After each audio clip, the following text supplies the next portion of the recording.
guitar case or anything, but if anybody has one and they want to set it right here, they can. Do they get the money? Oh, go ahead, Dick.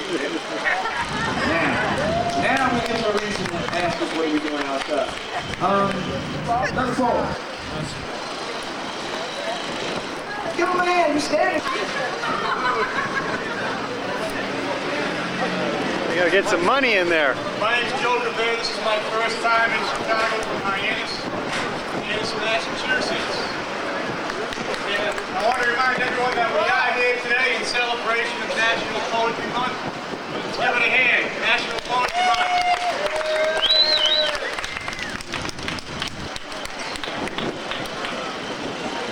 Places and things, you know, nouns were telling me of the things that are bad for me, like sex, alone and with others, drugs, alone and with others, violence, especially on television, alcohol at all times, red meat whenever I can, chewing the fat always. It's 5 a.m.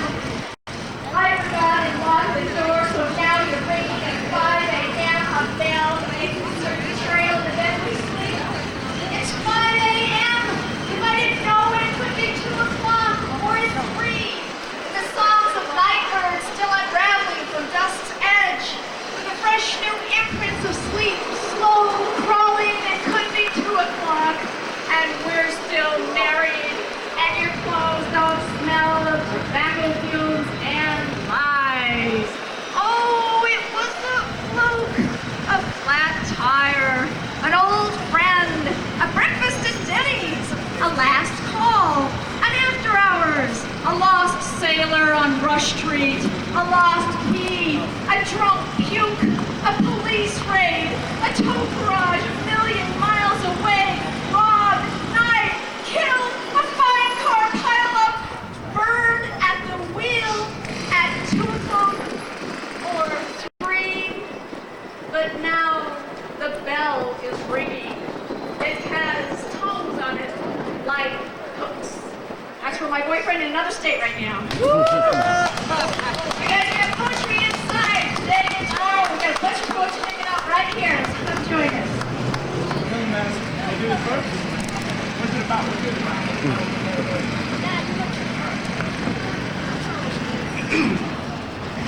Circus time, a big warp board, a slide, a merry-go-round and a shuffle, a ruffle of motion in the red and blue flannel of a clown suit. The colors of someone's old school gone deep purple from mixed emotion. The circus came to town one day. I heard one of the jugglers say, the music is a soul in me. His eyes, a fireball, burned. I walked through the puddles in back of the striped tent. My ears heard a collection of wander and rhyme, the sweet, strong fingerpick strum of a steel string guitar. I saw my feet on all that grass, the shadows thick, a half-gone moon, potions by the wayside, patterns in the air, a woman, the small child in her arms, the same red cheeks, and sparkle in the eye. All right, Dave. Are you afraid of the challenge? Are you afraid of the dentist to cater to that sweet tooth? Afraid to risk cavity? To wake up in the middle of the night, to look back on your life and say, I wanted so much to eat that pie. I wanted to pull the cherries out of the shell. I wanted to pie somebody. Come on, have a piece of pie. I dare you. And then eat the next piece up. The next piece up.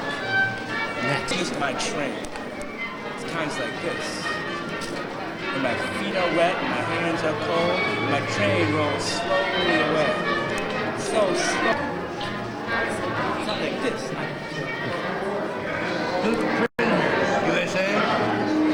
Ain't nobody here but us anti-Semitic. College, city. Politics, the running of the city. Poetry slam has spread all across the world now. About 150, 200 slams, Israel, Germany, London, all across America. And this group that's about to perform now was the group that started with me at the Green Mill and made it happen in those days when poetry was just starting to become a performance something. I'm running out of the right word. So welcome the Chicago Poetry Ensemble, everybody. That's why he needed a lot of people to work for him, because he ran out of words.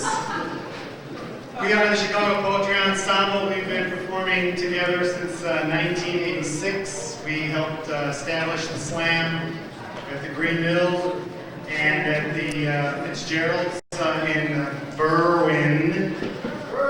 And we have 5 of our group here. We haven't been in the same room together for 5 years. And today was the first day that we got together. We've been rehearsing by email. We love this high-tech area. And we are very, very happy, pleased to be here at the P2C2 celebration. I'm sorry. Wait a minute, did you order a kid? No!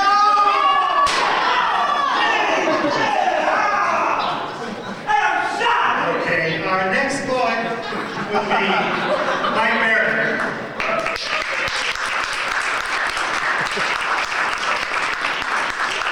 Thank you. This poem was written in 1986 at the Get Behind Lounge. The theme of that evening was read a poet like your favorite Get Me High Lounge poet. See if you can figure out who this is. It's called the Pie Man. The Pie Man comes, world-weary, custard-proud. He pushes his cart through the pieless city between the meal and the aftercare coffee. He pushes through the rind-drenched alleys, through the bits and bites of your memory, the back streets of your mind, where you'll only have nightmares about this pie man. Pies for sale! Got some pies for sale! Grape pies, computer pies, cherry pies, TV pies, radio pies, pumpkin pies, orange pies, World Wide Web pies, pies for sale, cultural center pies, pies for sale, whipped cream in your face pies, finger in your lady friend's pie pies, pies for sale. Hey you, yeah you, Mrs. I don't eat desserts. Have a piece of pie. Or you, Mister, I need a good body to pick up chicks. Or you, Miss, I'm on a low sugar diet. Have a piece of pie. Or you, thin men of heaven, your appetites so tight, mouths so small like snakes who can't let a fly get by. Have a piece of pie. Or you, poet, who only wants the applause of a well-cooking pie, and don't even know where the whipped cream comes from, don't even know what the crust is, don't even know the right temperature or baking time, don't even want to know what any pie tastes like that's not eaten in your own pitiful kitchen. Do you spend too much time with sweet words to enjoy dessert? Yeah, you, all of you, have a piece of pie. Or are you afraid? Afraid to put on calories that accumulate around your waist, growing larger, a shadow across your lawn, growing darker, until you look down, you can't see your toes. Are you afraid of the challenge? Afraid of the dentist to cater to that sweet tooth, to risk cavity? Afraid to wake up in the middle of the night, look back on your life, and say, I wanted so much to eat that pie. I wanted to pull the cherries out of the shell. I wanted to pie somebody. Come on, have a piece of pie. I dare you. And then eat the next piece up. Next piece. Peace.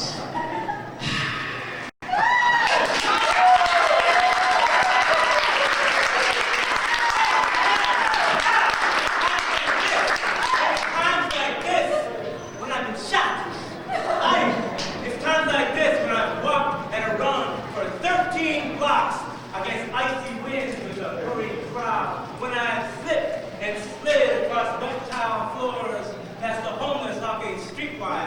the sound of my voice saying, shove it, man. Just shove those silver bells to the little old man by the little red buckets. Don't they know I've given once today? Can't they see? I'd give again if I could, but I can't stop now. I'm late.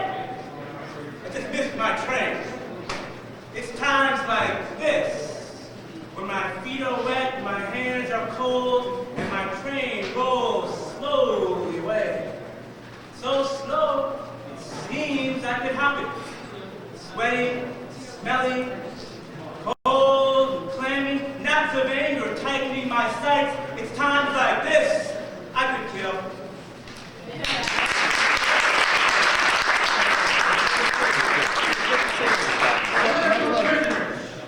USA?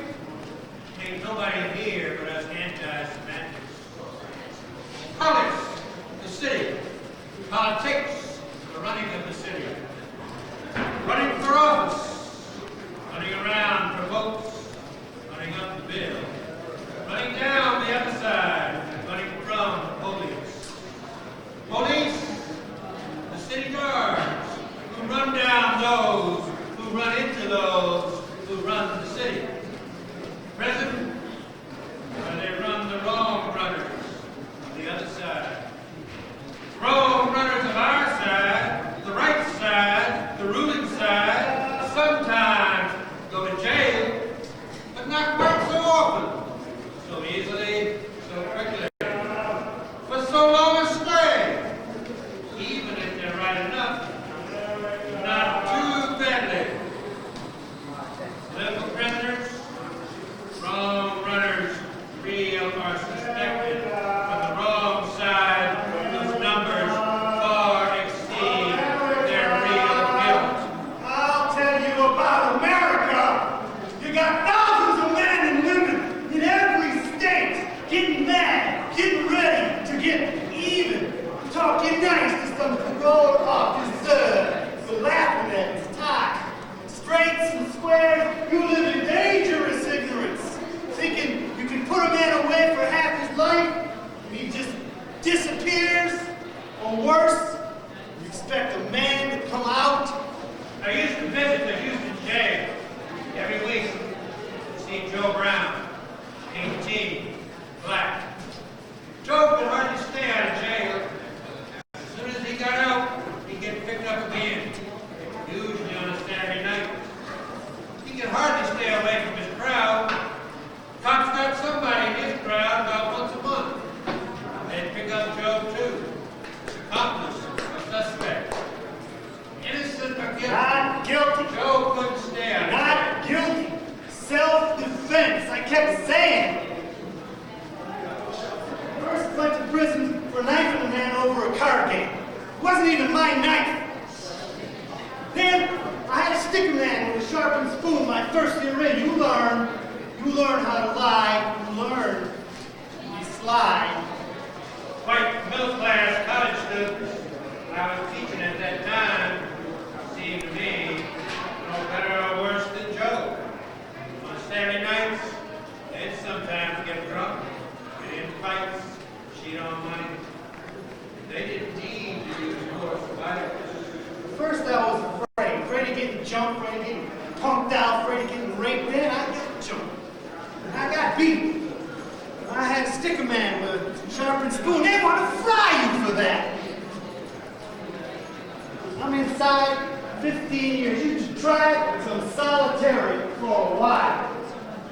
You expect me to come out here and keep a job? And I have this rage inside of me.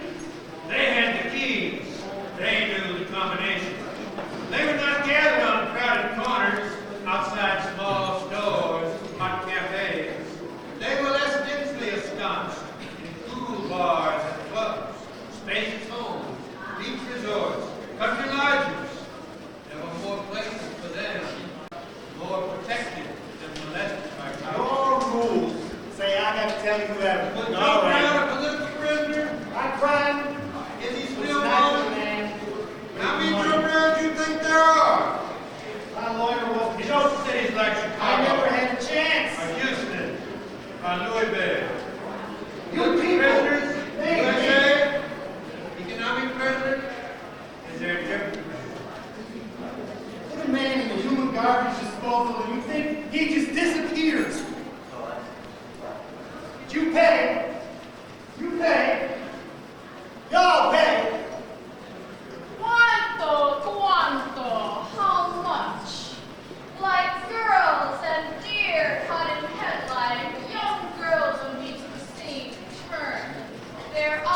splash the white, small, pressed flowers.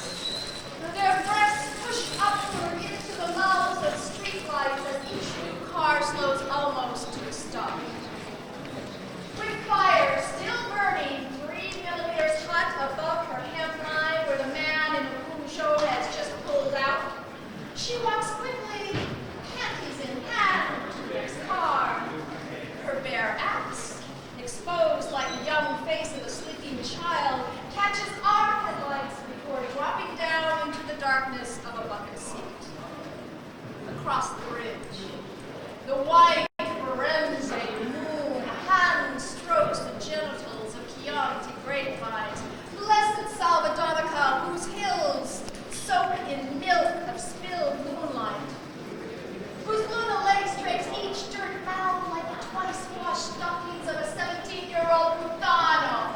Quanto sinks his nails into the place where the Ponte Vecchio stretches fingers deep into the Arno.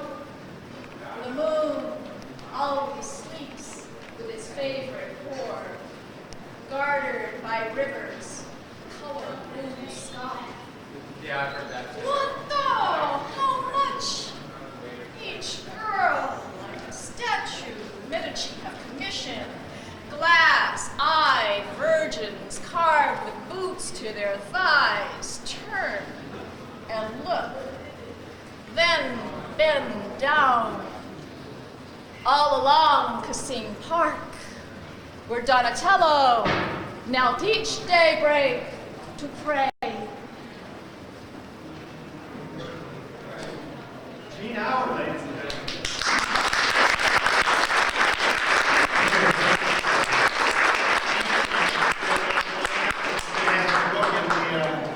Dancing with Your Mother's Skin in the bookshop, and our next poet, Anne Brown, also has her book in there, and Mark has his book, so give him a sign perhaps.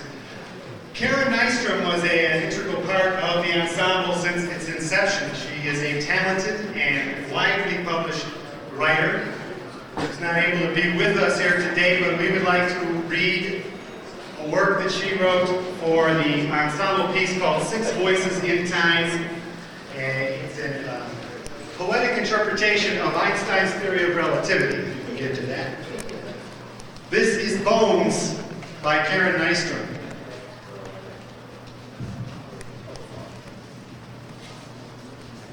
A woman is sitting on top of her father's bones on a hill that vistas the whole town. This is the whole story. She's smelled every smell in, This is what we told you. averted her eyes from every man, What are you drinking? and drank tea with women whose voices sound like snakes or birds, depending on their mood. The hill is not important, she decides, trying to breathe in some emotion, something from this dusty hill. A tune is a tune. Goat bells sound like goat bells. The hens she has chased around the yard since childhood turn out to be hens. Grace and disgrace, cordoned off in a ring, lie down together in an awful mix. If she sells her father's hill, when she sells this hill, she will be invited to leave.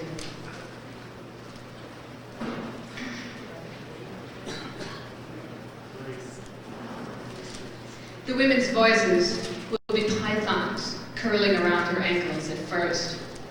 A tourist in her father's town, an Auntie Antigone digging up her blood's bones. All I wanted to do was bury her. And everyone will spit and spit and spit. Point is, they're only bones. Don't make me tell you again. No, point is, she needs the money. That's what I want. No, she wants to get out. No, a first-class ride out of this calcified town will keep the snakes and vultures pecking at each other's old skeletons. We mix your bones with tea. Hers will become a skeleton they hold up to the light. Is she gone? I can't see you. Give me a hand. I think I see her. But it's getting cool now, in the early evening. The town's lights blink out, a reminder that she's done nothing wrong. No one hates her, yet. Can we do this another time? She could walk into town, speak to the women, oval rings around which finches fly. At some point, women flash gestures with their hands, spitting as a car rides by. She came here for her father's answer, and all she can get out of him is, ooh, ooh. What is she saying? Ooh. I don't know that sound. Did you hear that? What bones say as the earth cools down. Ubi, oh ubi, es meus ubi. Where, oh where is my underwear? Where is always under? Where does under lie? Why is a lie always under? Why lie when you can lay under me? She believed, she said, in two worlds, speculating that the other lags slightly behind ours, enough to prevent mistakes after the name. I had my doubts. If two, I asked her, why not scores, each elliptical in revolution? But force of habit keeps me heavy, despite the desire to ascend. Where I'm from, a body at rest tends to remain at rest. Though she could have been right. It's possible when lying next to somebody to be caught in one world sleeping, in the other falling in love.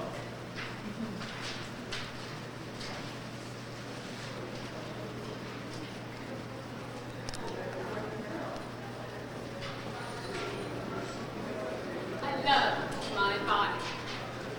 I love my body. I love its classic proportions, its strength, and its flexibility. I love the line of the arch of my pointed foot. I love the length of my arms and fingers. I love the way my head turns on my neck, the way my chest rises and falls with my breath, the way my legs stretch when I walk fast. I love the feel of my body in motion. I hate my body. I can hardly breathe sometimes. Wishing I didn't need to. Wishing my body would go away. Wishing it weren't mine. I sit quietly. I don't need to speak. If I wait long enough, something will happen. I hold myself still, waiting. I hold back my thoughts. Inside my head, anything can exist as nothing. If I just curl in a little bit, if I just make enough room in my body to keep things, I won't have to let anyone else see. Then all I have to do is wait.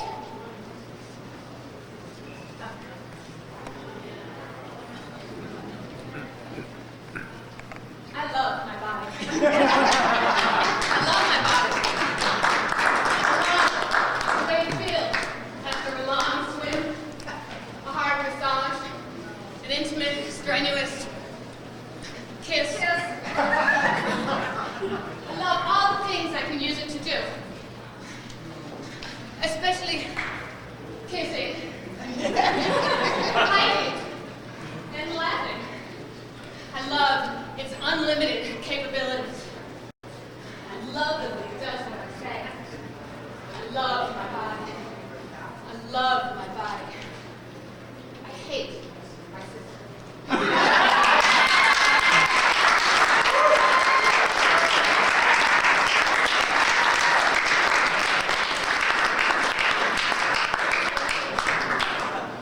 This next one is dedicated to Margie. Margie Bone, who died January the 15th. She had a stroke a year and a half ago, almost 2 years ago, and had to go to a nursing home. These words are hers. She wrote them in the fall of '95.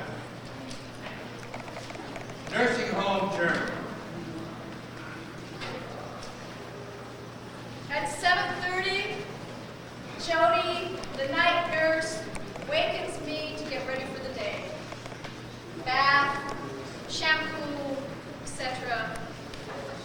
When I'm dressed, I'm rolled down the hall to breakfast. I try to move my leg, but I can't. I whisper, stroke me down. We pass the young boy's room. His name is Charles. He sits on his bed screaming, having reached the point of no return from stroke to sanity. The noise shocks my body and I jump. This place, I think, is more like a psych ward than a nursing home. As we approach the dining room, an 80-year-old shouts, "Damn you!" and throws a stuffed animal at me. After breakfast, I go to the activity center and work on a clay bust of Dr. Martin Luther King. I glance out at the spacious lawn. Outside, it is peaceful, quiet. A lot of patients are incoherent, live in the past. One night, as I was watching TV, an old lady came into my room crying. Tell my mama to stop hitting me, she said. We laugh, we cry, we scream. We doze, we pray, we hope, we help, and are helped. But sometimes we have to wait too long. Sometimes we wait too long for the words to end. Like a drum-beaten music man who passes around his hat for a poem, his visions could bring storms.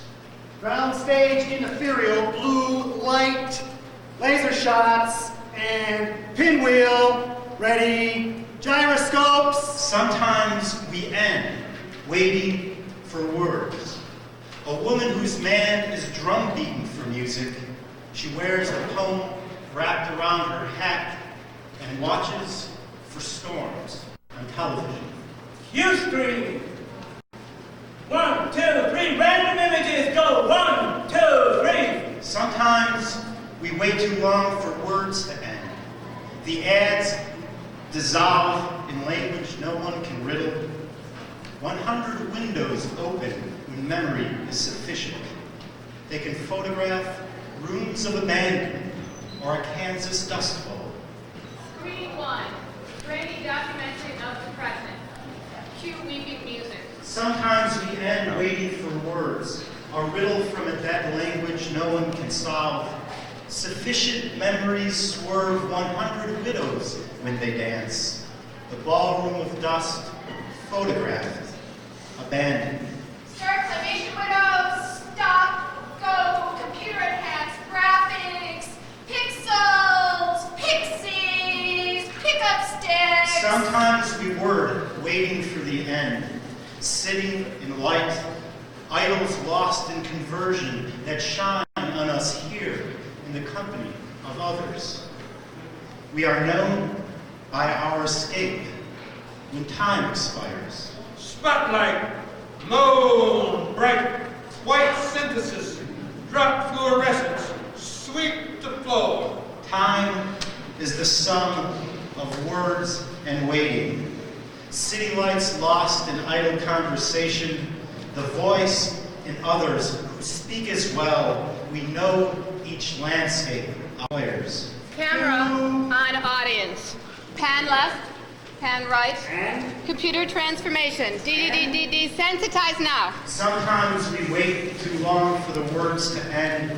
Our desire voices the ending in words. Sometimes we word, waiting for the end. cue cacophony. Pan left, pan right. And to audience. And 1, 2,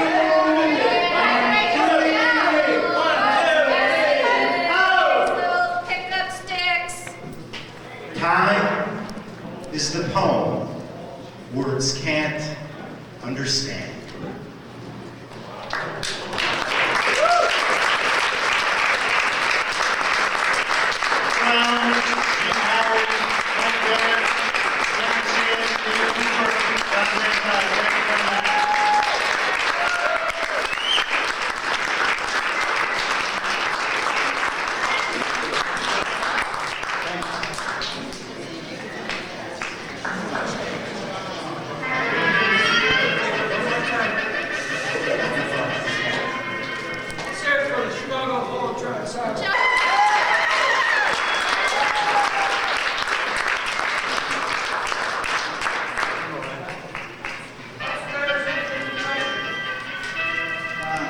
very well.